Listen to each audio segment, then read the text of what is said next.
அழகான நூலும் அறிவார்க்கும் நூலும் உறவாடும் வாசகர் உள்ளம். நிலை மாற வேண்டும், புகழ் சேர்க்க வேண்டும், உன் வளர்ச்சியை தான் நூலகம் சொல்லும்.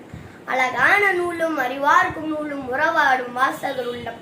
கண்ணை கவர் வண்ணங்கள், கருத்தாய் பல எண்ணங்கள், தத்தை மொழி வித்தை தன் நூலகம் அம்மா.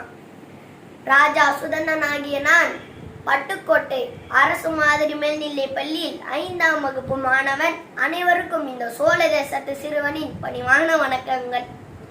ஆகஸ்ட் 12ஆம் தேதி இந்தியாவில் தேசிய நூலக தினம் கொண்டாடப்படுகிறது. ஐயா ரா அரங்கநாதன் அவர்கள் இந்திய நூலக தந்தை என போற்றப்படுகிறார். Smart phone, Facebook, Instagram, YouTube, TikTok என்று உலகமே சத்தம் போட்டு கொண்டிருக்கும் போது இங்கு அமைதியாய் சத்தம் போடாமல் பொக்கிஷமாய் பல எழுத்தாளர்களின் படைப்புகளை தன்னுள்ளடக்கி வாங்க வாங்க, ரீசார்ஜ் பண்ண தேவையில்லை, டேட்டா தேவையில்லை, சார்ஜ் போட தேவையில்லை, 4G 5G தேவையில்லை என்று எந்த விளம்பரமும் இல்லாமல் காத்து கொண்டிருக்கும் நூலகங்கள் பல. ஓ, இதற்குத்தான் நிறைகுடம் தழும்பாது என சொன்னார்களோ? கோவில் இல்லா ஊரில் குடியிருக்க வேண்டாம் என்பது பழமொழி. கோவில் இல்லா ஊரில் குடியிருக்க வேண்டாம் என்பது பழமொழி.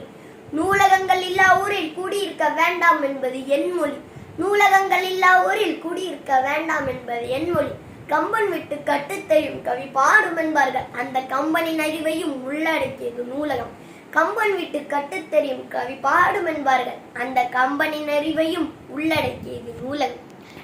கிமு 4ஆம் நூற்றாண்டிலே நூல் நிலையங்கள் தோன்றிவிட்டதாக வரலாறு குறிப்புகள் தெரிவிக்கின்றன. 3 சங்கங்களிலும் நூலகங்கள் இருந்தன என்று தெரிவிக்கின்றன. ஆசியாவில் மிக பழமையான நூலகம் நம் தஞ்சாவூர் சரஸ்வதி மகால் நூலகம் என்பது நம் பெருமைக்குரிய ஒன்று.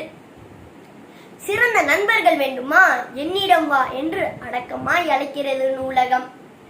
எத்தனை பேர் புத்தக வாசம் பிடிப்பவர்களாக, அதில் வரும் இதழ் மருதம் ருசிப்பவர்களாக, அறிவை வளர்ப்பவர்களாக இருக்கிறோம் என்று சிந்தித்து பார்ப்போம். உனக்குள் படைப்புகள் பல, ஆனாலும் ஆணவம் இல்லாமல் அமைதியாய்த்தான் இருக்கிறாய். கற்றுக்கொள்கிறேன் நான் உன்னிடத்தில். தயவு செய்து போனிற்காக தலைகுனியாதீர்கள், புத்தகத்திற்காக தலைகுனியுங்கள். எதிர்காலத்தில் தலை நிமிர்ந்து வாழ நாம் தானே நாட்டின் எதிர்காலம். உலகில் சாகாவரம் பெற்ற பொருள்கள் புத்தகம் என்கிறார் கதை. ஒரு குழந்தைக்கு நீங்கள் தரும் மிக சிறந்த பரிசு புத்தகம் என்கிறார் வின்சென்ட் சர்ச்சில்.